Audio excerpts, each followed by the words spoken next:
Hey everybody, today I'm going to be making a video that should be useful for everybody. If I'm rambling a bit, I'm sorry, it's because it's late at night. But today I'm going to make a video called, this is basically going to be old laptops for dummies. So here's the thing, you want an old laptop, and chances are you've got multiple reasons for this. You might want to use your DOS stuff outside. You might have like space issues in your apartment or college dorm, and you want to have an old computer, but it can't be a PC because a PC is big, it takes up space, space is valuable, and you don't want to use a KVM. Well, I've got you a video, and this is old laptops for dummies. So today I'm going to be looking at a laptop I got recently that I've got set up nice and ready. It has a few flaws with it, as I'll point out, but all these old laptops are not going to be perfect because there's one thing you have to keep in mind with old laptops. Old laptops did not age well. Put it this way, old desktops can take a beating and they will still work. And even then you might have to replace a small part or two, but they will keep working. But laptops, on the other hand, they fall apart, or they get corroded from battery leakage much more than desktops do.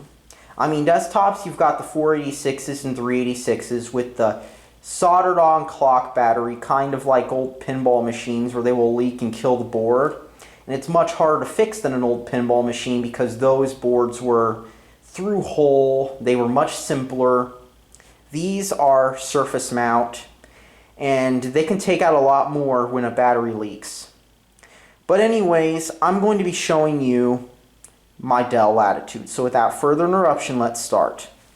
So let's look at the ports on an old laptop because this is important. The front, you've got your battery, and you've got a CD drive I dremeled in. This is actually, many of these business laptops from this era started to have bays where you could swap out devices with another battery, and then or a hard drive, or a CD drive, or a floppy drive, and eventually these went away because first with optical drives, because who needs a second battery there, and then they got rid of that completely because Steve Jobs declared optical drives dead, and the whole market went with it.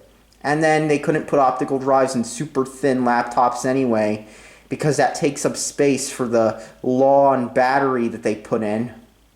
But anyways, let's take a look at an old laptop. So you got your battery here, your optical drive here, and let's take a look at the side. So on the side here, we've got two important things. The first is our hard drive bay. Now, on this Dell Latitude, the hard drive can be taken out with two screws and the whole thing slides out. Simple. But on some older laptops, you'd have to tear the whole thing apart to get to the hard drive, or remove the keyboard and a panel or two, etc. And then here's the most important thing on these old laptops, the PCMCIA slot. Now, back in the 90s, companies decided we should let the user expand their laptop with these slots. So they came up with PCMCIA, and this is where a network card will go, such as a wireless network card or an Ethernet network card. But this is also useful if you don't want to have networking for like LAN parties, because you can plug in a SD or compact flash adapter to PCMCIA, and it goes in here. Now this is very important because old laptops either do not have USB ports, or you have to install drivers to get to the USB port anyway for using an old version of Windows, because you're probably not going to be putting 2000 on these anyways. So you push here once, and there's actually two buttons, and then it slides out. Just like that. And I've got an SD card in here too, 256 meg. These are nice. But there's also compact flash ones, and those are passive adapters unlike this. And if you're using this with a Mac or other non-Intel system, use the compact flash adapters. The SD adapters will not work on your Mac. A friend learned that the hard way.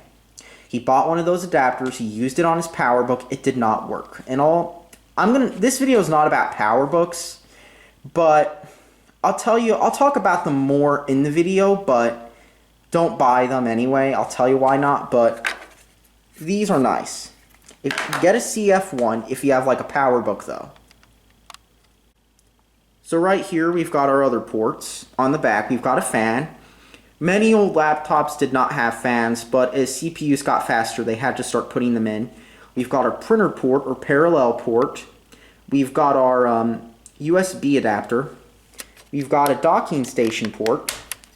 Now these docking station ports are nice if you can find a docking station, because some of them actually had PCI slots, so you could put in a video card or something and get like 3D games, or you could do other cool things with a PCI card once it was docked.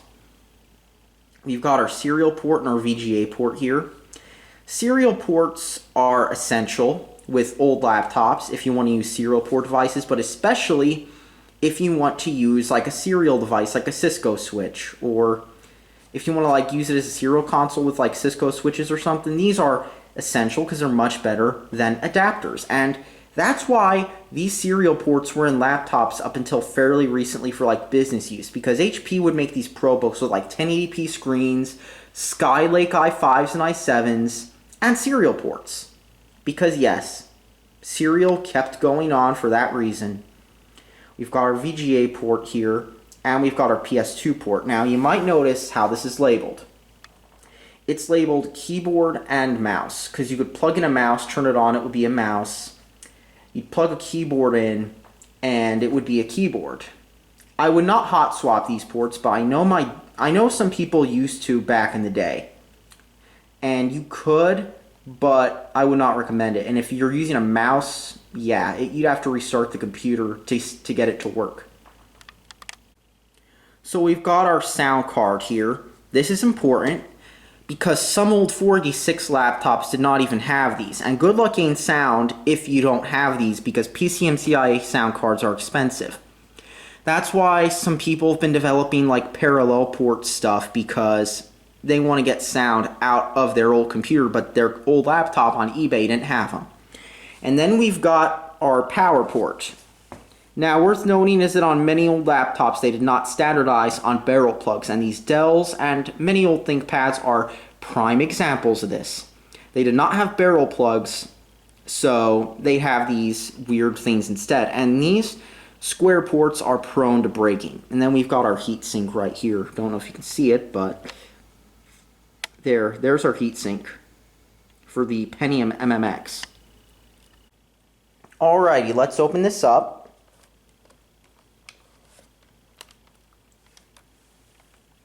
Nice. This one's in nice shape. It has a hinge that works, and it does have one of the big flaws with these old laptops, as you can see here. Plastic damage. So the theme with these 90s computers in general is they would have terrible plastics. The plastics would break, the plastics would crack, and what would happen is eventually it would crack in important areas, and this is aggravated by taking the laptop apart, improperly transporting or shipping the laptop, and worst of all, when it's like handled poorly. Now eventually they started building laptops with more metal materials, magnesium, etc. But consumer laptops never had these nice build quality advantages, so they age badly. And to add to that, I actually learned with like old PowerBooks that the reason for those plastics going bad was the black dye in the plastic. The black dye / pigment would age poorly, and the laptop would do this. The hinges would crack, and so you'd end up with plastic damage that would spread, and it would be a mess. You'd be left with bits and pieces of plastic, and what was left of the circuitry of the laptop. This is a keyboard, really nice. These old laptops have some of the nicest keyboards. And now they all have garbage island keyboards with no key travel. And they're a pain to clean. This, not so much. You could actually clean these if you wanted to. But like newer island keyboards, you can't clean those whatsoever. So here's another thing to watch out for, and you'll see it when I turn the laptop on. First things first, never assume a battery's dead. But this is a passive matrix screen, and this has a weird issue where, it has a weird issue where the contrast goes way up whenever it boots. But as you can see, this is a passive matrix display. And the system has Windows 98. And you can see the quality of the screen is not that great. There's also some dots on the screen. And when the OS boots, these dots will become very highly visible. See? See these dots? Yeah. Passive matrix screens have a lot of issues. The first one is viewability. It's not as bad in person viewing it, but these dots are blatantly visible. And then there's also the blurriness. You can see passive matrix laptops are very blurry. And if you can choose, get an active matrix laptop. Look for like a T and the model number like CDT and with like Toshiba, or 233ST instead of SD, because you'll get better performance. So I'm going to change the desktop back to what it had. But never assume laptop batteries are dead, and I'll talk about laptop batteries in a second, but this one surprisingly still holds a charge. Which is surprising because a lot of these laptops no longer hold any charge, but some of them still do. So your screen rests ain't that great.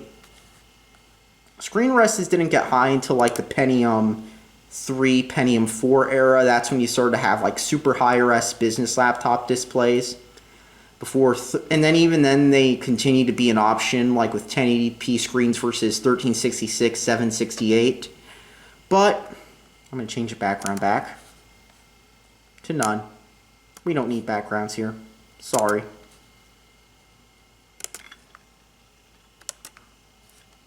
Let's turn off active desktop.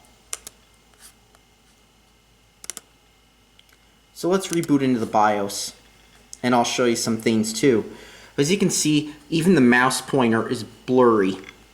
And the thing with these passive matrix displays is they were not good at all for doing anything but writing Word documents and browsing the web and doing basic stuff. F2 is the BIOS key on here. And this weird issue is back. You're going to expect weirdness on these old laptops. So basically, we are in the BIOS. So there's a few things I'm going to point out in the BIOS here. The first is passwords. Laptop passwords are not stored in the conventional manner. They are not stored on the they're not stored in the CMOS battery like on a normal desktop. And that is in case A, the battery dies and you won't lose the password.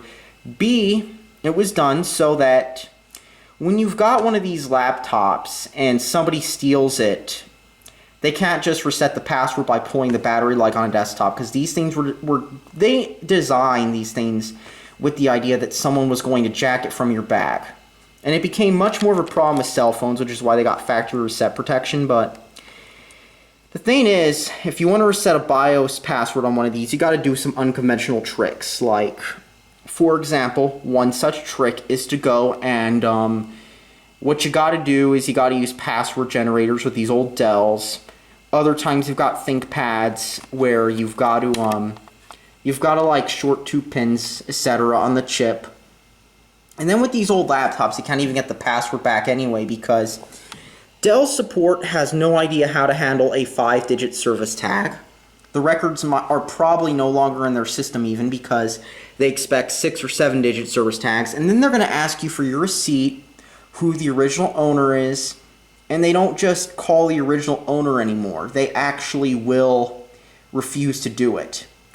And with one of these old laptops, they won't even have the service tag in it anyway, but you can use like tools online to get the password. But with this, if you lose the password, even if you can't reset it, you're just stuck with, you can't change any of the default settings. For example, changing the boot device. So we've got our boot device selection menu here. We've got our dock status. We've got our serial port info. We've got go to Alt-P. We've got our battery info, kind of like on the new Dells, some brightness stuff. And we've got our passwords here. Like I said, the password stuff is going to get in your way. Let's escape here. And boot Windows, and as you can see, those dots are still there. So the thing with these passive matrix screens is they're blurry and they age very poorly.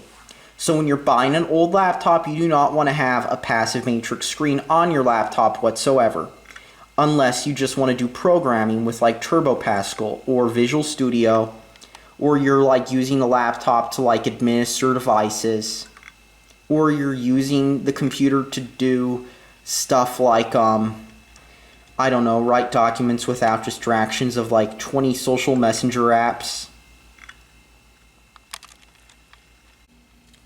So, I'm going to show you how PCMCIA works and another thing about PCMCIA cards. So first we're going to take this card, and what we're going to do is we're going to shove it in. And it's just like plugging in a modern day device. You slide the card in, and if Windows has the drivers for it or they're already set up, what will happen is in the corner it'll pop up and then your files pop up. And then if it doesn't pop up, well, it'll pop up in the disks as an E drive with 240 megs because you've got a 256 meg flash card in here. So we're going to eject the disk, and it's easy. It's just like removing a USB device, and you should always do this. Click stop. You'll see a message, and then you can pop the device out. So now we're going to take a look at networking cards. Now, some networking cards have the ports on them, like the Exercom real port cards and the Intel variants, but right here we've got a typical laptop networking card, and modems were the same way. While there were some 3coms where the port would pop out, a lot of these were like this. They had a dongle, and a lot of times these dongles went missing, but the dongle would pop into the card like this, and then you could put this in your bag, and then when you wanted to use the card you could just clip it to it. And that was how these cards worked. You would plug the dongle into the card, and you have to have the dongle with the card or else it's basically a useless card. And then you'd get networking once you installed the drivers, just like any other Windows 98 box. Now, using the desktop on these laptops is just like a 98 box. Of course, you have to worry about power consumption, batteries, and all that, but you want to play games, you can do that. I installed a few games on here, like old games, not many, just to see how bad the screen was, and it's blurry. It's real blurry. Like, just how blurry is it? I'll boot DOS on this to show you. But before we boot DOS on here, let's show you a few things too with the sound card. So let's go into Device Manager, and what I'm going to do is I'm going to show you the sound devices. So this Crystal PNP audio system takes up the same famous Sound Blaster resources. IRQ 5, DMA 0 and 1, 220, 530, 388. We've got our control registers here, 210. But the 220 is the stuff we want, and this has them. Now this is important because you need these resources. That's a quick way of telling if a card's actually DOS compatible, but the real test is to boot into DOS. So we're going to do this. We're going to boot into DOS. We're going to go to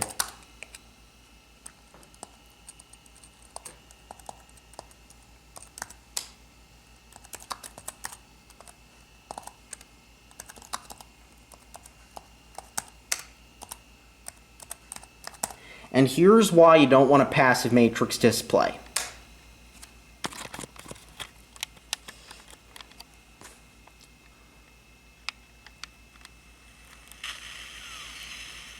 So the game works. I'm going to have to turn the volume up. So I'm going to have to actually push some keys on here.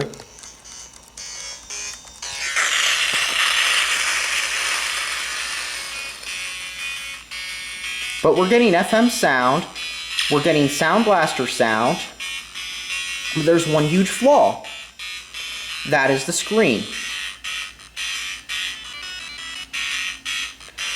Passive matrix screens, I cannot say this enough. If you want to game on an old DOS laptop, do not pick up a laptop with a passive matrix screen because it will be so blurry. Look how blurry this is. Imagine you're trying to play Duke 3D and you're trying to shoot some monsters and the screen blurs whenever you move. Now, some people might be able to deal with this, but it makes games mostly unplayable. That and the horrible color reproduction, they make it a pain when you just want to play some Duke or Doom or other games on this screen. So there you go. That's why you don't want a laptop with a passive matrix screen. But when you're doing stuff like playing back mod files, programming, this laptop's great for that.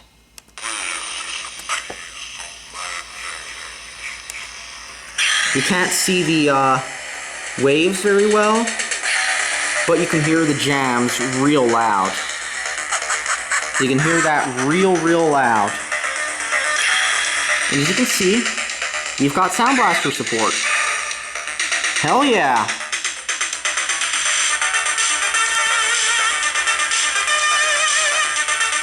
It's great, isn't it? Exactly.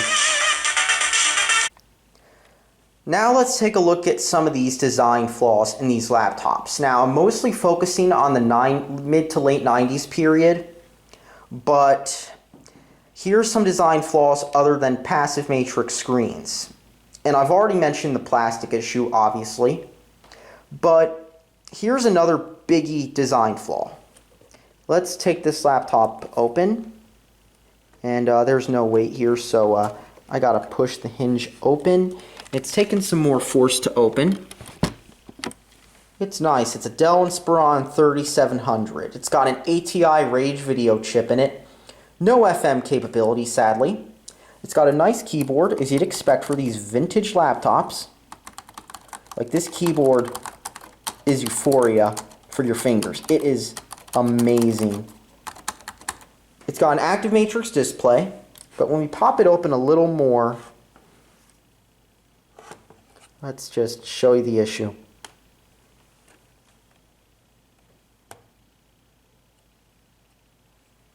There we go. It's very slow, but when you see it, wait for it. See that? Laptop's falling open.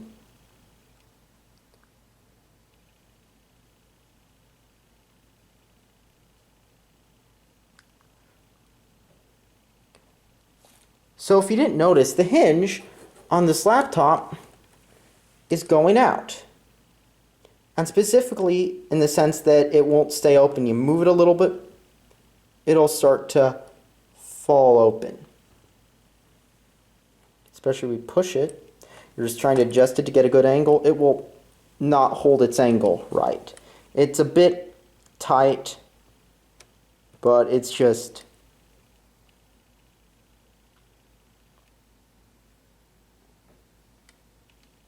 This is a minor case, by the way.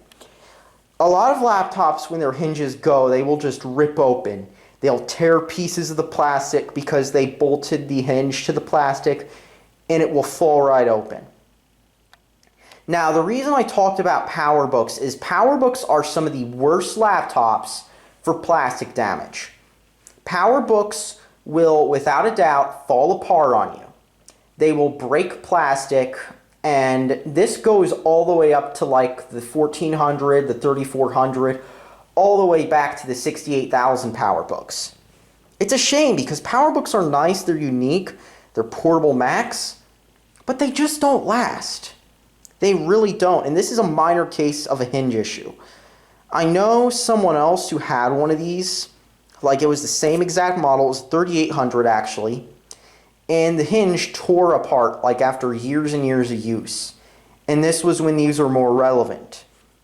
So these things just like to fall apart. These laptops do.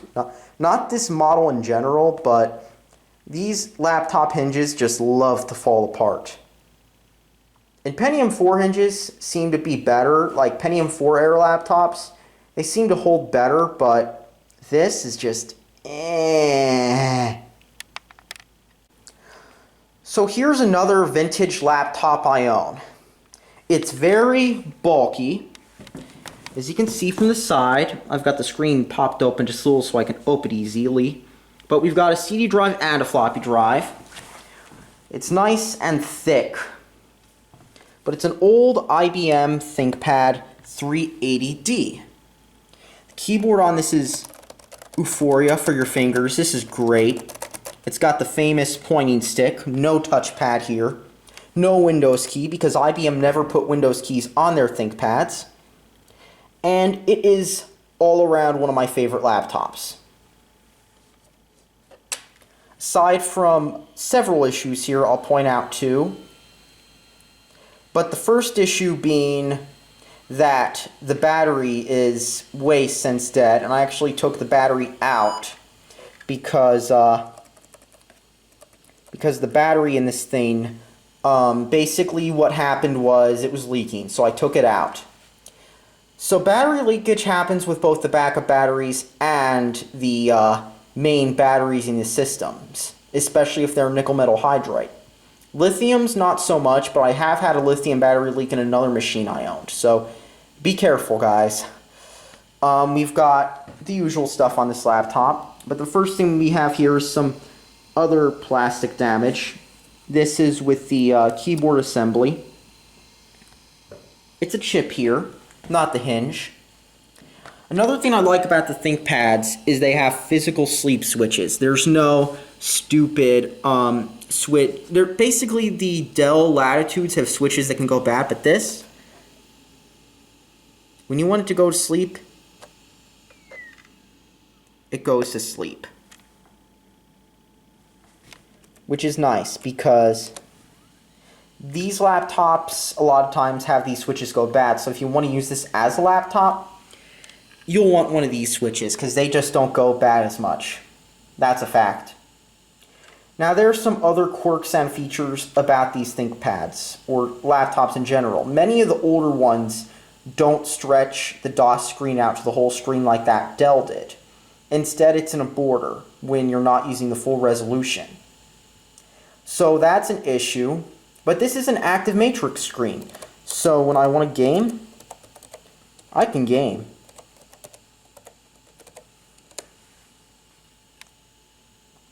And let me tell you something. This laptop lets you, I think I've got this set to Visa mode, but stuff runs so much clearer on the screen. And we've got FM as well. These are almost always going to be clones, but they're acceptable for gaming because they don't sound distorted or anything. It's kind of like how all the Genesis revisions back in the day had different sound chips. Yeah, I've got this set to Visa mode, so it's not running as quick. So I'm going to quit and turn this off. And there's also some graphical glitches in Visa mode too, so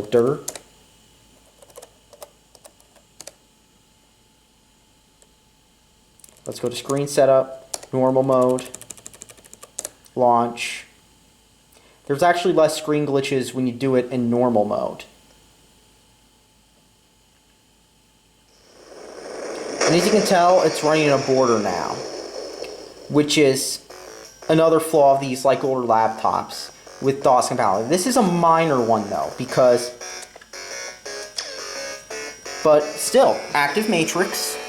It's a much better experience than on that Dell because that Dell is blurry as crap. But this is nice and clear. The screen is nice and clear. It is beautiful. Like, I'm not kidding when I say active matrix screens are so much better. Look at this now. Look how much clearer this is. You can actually see what is going on. It runs nice and smooth. You can see it. You can see what you're doing. And the only, like, slowdown is from when, like, it's accessing the hard drive, as you can see here. But it is nice and fast. Just imagine, like, how much better it is to play it on this than on that Dell laptop with a blurry passive matrix screen. See what I'm talking about? Exactly. But there's one obscure quirk that I'm going to show you with laptops and DOS stuff, and that has to do with Demoscene.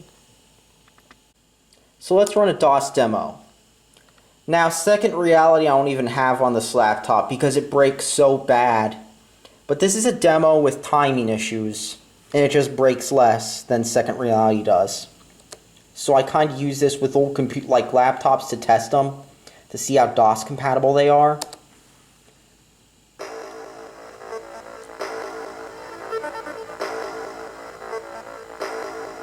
Notice the music and how it jumps ahead. It just jumps ahead because the timing is off. And if you can watch a video of this demo on YouTube, you'll see what I'm talking about, but so it spins the text, but normally the text finishes when it dissolves the stars into the text. The text is still there, and then it dissolves that, and it glitches a little. And there's a little bit of a timing issue there too. I mean, it's running, but there's timing issues. Now, let me explain why. This has to do with the video chipset of these systems. See, they should get to the screen, like the end of the screen, but they're stopping halfway. And that's because, from my theory from this, because I had a similar issue with my Mac DOS compatible card, is it's changing the timing of the demo because it's set to a very specific screen resolution and frequency. So basically what the video chip's doing is it's converting it all to 60 frames a second, 60 hertz, not 60 frames a second, 60 hertz, because these demos did not run at 60 hertz, they ran at their own weird hertz. So what's happening is the demos are running a bit off because the frequency of the video chip is different than what the demo is expecting because it's converting it. That's my theory from what I've observed. But there are going to be slight graphical glitches when you game DOS games on laptops. Now remember, usually this is not too big of a deal because these games are written to run on multiple computers where the frame rate might dip, so they don't have as many issues. But demos expose this issue big time. See, another graphical glitch. I know I'm being nitpicky here, but second reality breaks like crazy. It gets way out of sync, like the music that's playing stops matching the scene. That's how bad it is in that demo. Here, it's not so bad, but you can still see the breakage if you're familiar with this demo. So with that said, are DOS laptops a good idea? Depends on your use case. If you want to use one away from home, bring your charger and make sure nobody knocks that charger out, or get a working battery, source one somewhere, good luck. And then your option 3 is to try rebuilding a battery. But that has its own issues. You need to be good at soldering to do it. Is it possible though? Yeah, and I'll show you why in a second. So here's a bunch of cells I wasted money on DigiKey, and I couldn't get them soldered right. I mean, there's still some solder residue from my attempts. But the thing is, these cells didn't quite fit in the original casing. And the original casing was kind of soft to begin with, so it wasn't that great. But is it possible? Yes, if you know what you're doing and have more than just amateur soldering experience, because this is literally the whole control board for this old battery. Now the thing with this control board is, this control board is very simple. And it's called a dumb battery because the only thing it has going to the laptop is a thermistor, a red wire, and a black wire. And you have to remember, with these batteries that were dumb, they didn't have microcontrollers on them to count the amount of battery usages they had to try optimizing charge to tell the computer if the battery's dead. They did not have these. They were dumb batteries. All they had were a bunch of safeties in between the batteries, a thermistor, and a plus and a minus wire. No microcontroller, goes straight to the plug.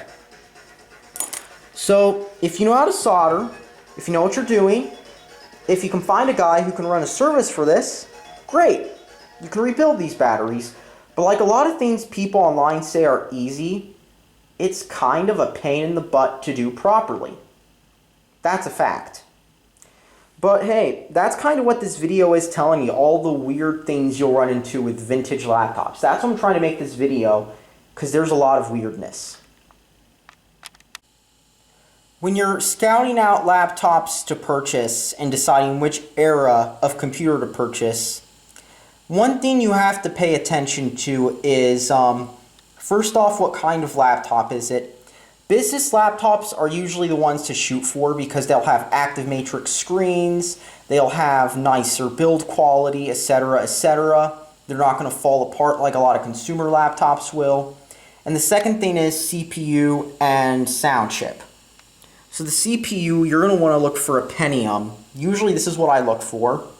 486 maybe if it has a sound chip and active matrix screen. Don't go with a Pentium 2. Because with the Pentium 2, you're really pushing it. That is the era when they got rid of the Sound Blaster compatible sound chips, and and also that's when DOS games and demos really started to break. Because if you try running Crystal Dream 2 on a Pentium 2, or even a Pentium 266 or 300, I mean, you might get an error message about how it's an error message to do with speed, because it's too fast and you'll get an error message. But this is a Pentium 150 and it's good enough for the purpose. So Pentium 150s, Pentium 233s, you're good to go. Pentium 2s, you're pushing it, but it might have a DOS compatible sound chip. So double check, look up the laptop model number first, look up the specs, get all that stuff taken care of, because you want to have a laptop with a good sound chip in it. And that's a fact. Because if you don't, good luck gaming. One more issue with these older laptops is that they like to drop dead. I know Toshibas tend to do this a bit. Some of the other badly built laptops tend to do it, but you'll flip the switch on, nothing. Or you'll get a weird bizarre error message about, say, the keyboard, and you'll reset the keyboard, and nothing. And there's a lot of causes for this type of thing. The BIOS might be corrupt, or the firmware, one of the chips might be corrupt. There might be corrosion damage. There might be capacitor failure. There might be something as simple as loose RAM, which seems to happen more on desktops than on laptops of this era. But you might have loose RAM, and essentially the laptop will just drop dead. It will do nothing. It won't do anything whatsoever. You'll flip the switch, nothing, or you'll get it out one day, it'll do nothing, and then it might just be the DC jack's loose, because if you got a laptop with a dead battery and the DC jack gets loose, it's also going to appear dead. So there are a lot of things that take out these old laptops. And if you're repairing them, you have to be careful, because that plastic will bite you. You'll be taking it apart, and then all of a sudden you might strip something because the plastic, you might crack something around the screw area, and it'll be such a headache, getting that thing back together when the plastics are all damaged. Because these old laptops, some of them like to fall apart because they were built out of the cheapest plastic, or even if the plastic was nice for 1995, that's 25 years ago. And so the plastics have aged a bit in 25 years and they're disintegrating now. So you'll run into issues. Now, later laptops were built with like magnesium frames, like on the old ThinkPads, T43s, and those seem to be better taking them apart.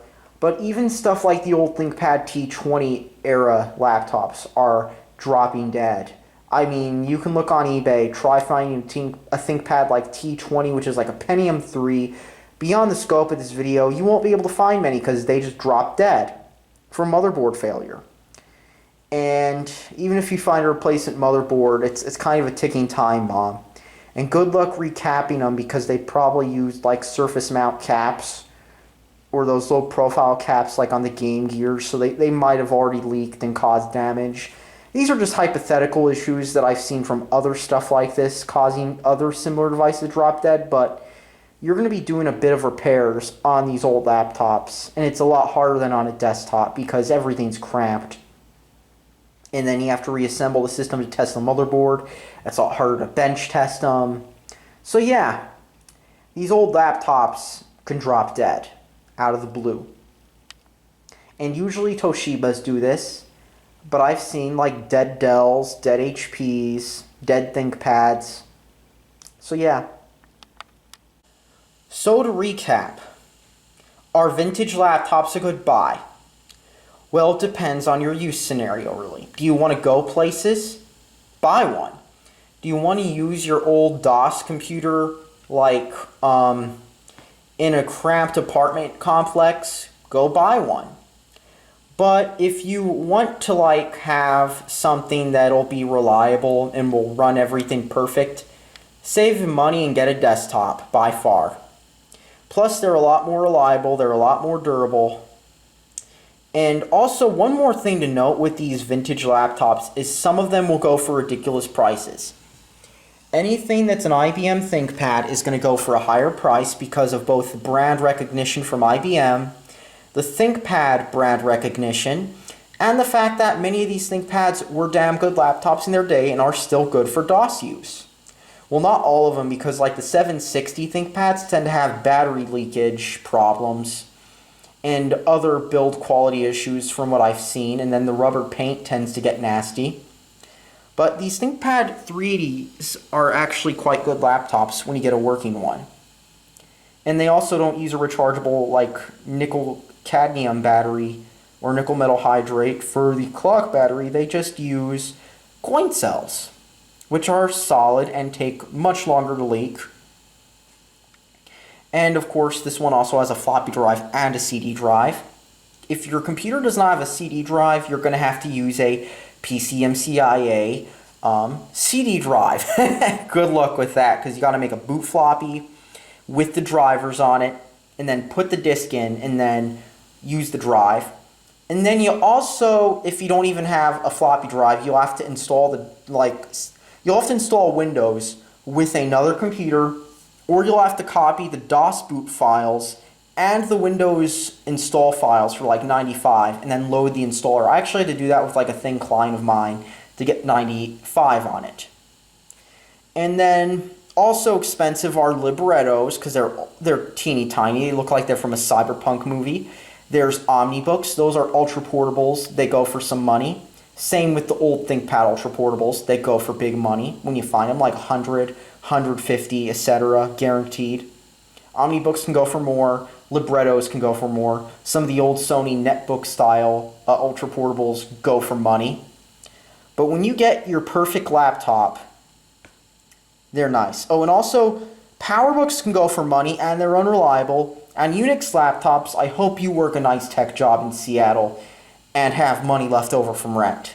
But once you've got that nice vintage laptop, well, you can play some old school DOS games.